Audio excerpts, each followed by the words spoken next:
Let's just dive right in. We tend to think of ourselves in the plant world as, completely separate. But what if I told you there's a chemical that helps run your mood, and it's also running things inside the food you eat every single day?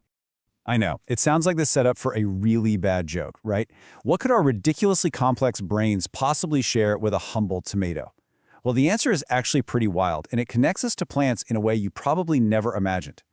Yep, serotonin. The exact same molecule that's famous for keeping our moods, appetite, and sleep in check is all over the plant kingdom. But what is it doing there? I mean, plants don't get happy, right? That's the big question we're going to dig into. Now, we think of serotonin as being our thing, an animal thing. But it turns out, in the plant world, this molecule is an ancient superstar with a whole secret life that scientists are just now starting to piece together. Yeah, we've all heard of serotonin. It's the famous hormone of happiness. In us, it's this super important neurotransmitter. If your levels are off, it can really mess with your mood. But here's the kicker. Long before it was regulating moods in any brain, it was doing something completely different. And when I say long before, I mean, look at this timeline. We're talking billions of years. This isn't some newfangled molecule. Scientists think it first popped up in microbes as a kind of antioxidant to protect them from all the new oxygen in the air. Then, way later, when plants started taking over the land, they grabbed this molecule and put it in their own survival toolkit. Our whole understanding of it as a brain chemical, that's like the last few seconds on a 24-hour clock. It's got a much, much older story. So, okay, both plants and animals use serotonin, but they don't make it the same way. The end product is the same, but the journey to get there, totally different. And this is where it gets really interesting. In animals, like us, an amino acid called tryptophan goes through one step, and then another, and boom, serotonin. But in plants, there's a different middleman. Tryptophan gets turned into this other thing first, a compound called tryptamine. Then that tryptamine becomes serotonin. So the key difference, the big player in the plant world, is tryptamine. You're going to want to remember that name. So let's zoom in on how the plant does it. It's like a tiny little assembly line. You start with the raw material, tryptophan. Then, the first worker, this enzyme called TDC, steps in and turns it into tryptamine. Then a second worker, the enzyme T5H, does the final step, turning it into serotonin. Super efficient, right?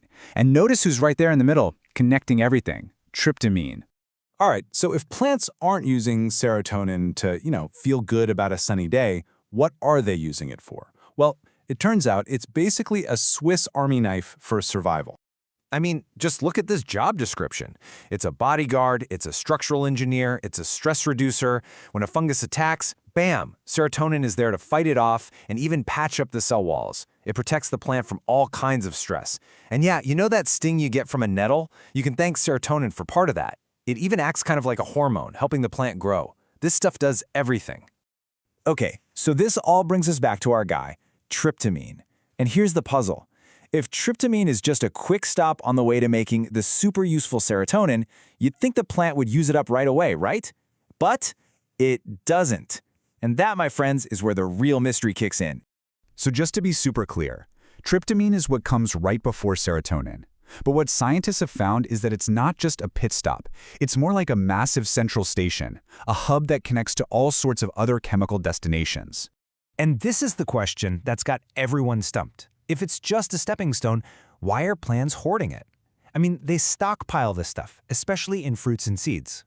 It's kind of like a baker making tons and tons of dough but not baking it all into bread right away. It makes you think, maybe the dough itself has another purpose. And that's because it's not just a one-way street to serotonin. It's a huge intersection. From this one molecule, a plant can go in a bunch of different directions. Sure, some of it becomes serotonin, but another chunk gets turned into these powerful alkaloids, some of which we use as medicine. And other bits become psychedelics or other defense chemicals.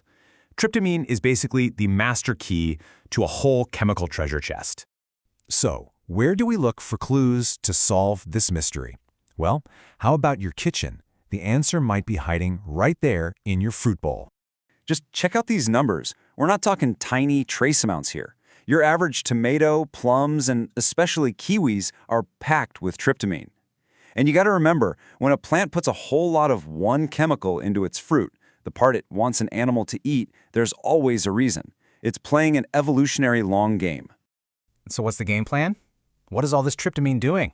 Well, it's definitely not for our benefit. It's for the plants. And the top theory right now is, well, it's pretty darn clever. Okay, check this out. It's called the biochemical laxative hypothesis. So, step 1. A plant needs an animal to eat its fruit to spread the seeds, right? Simple. Step 2. But it doesn't want those seeds to hang out in the animal's gut for too long, because they might get damaged. So what's the solution? Well, it turns out tryptamine helps get things moving in an animal's digestive system. So by loading the fruit up with tryptamine, the plant might actually be, well, hurrying the delivery process along. It's basically tricking the animal into being a faster delivery service. How smart is that? But as cool as that theory is, it's probably not the whole story. The case of the tryptamine mystery is still very much open. And this quote from a recent scientific paper really sums it up perfectly. Researchers are saying that tryptamine can't just be a mere intermediate. The fact that plants hold on to it means it's an important final product all on its own, with jobs we're just beginning to figure out. This is real science happening right now, a puzzle being solved piece by piece. So the next time you're chopping up a tomato for a salad, just remember, you're not just holding a simple fruit. You're holding an ancient chemical story, a biological mystery, and a masterpiece of evolution. And it really makes you wonder, doesn't it? What other incredible secrets are hiding in the food we eat every single day?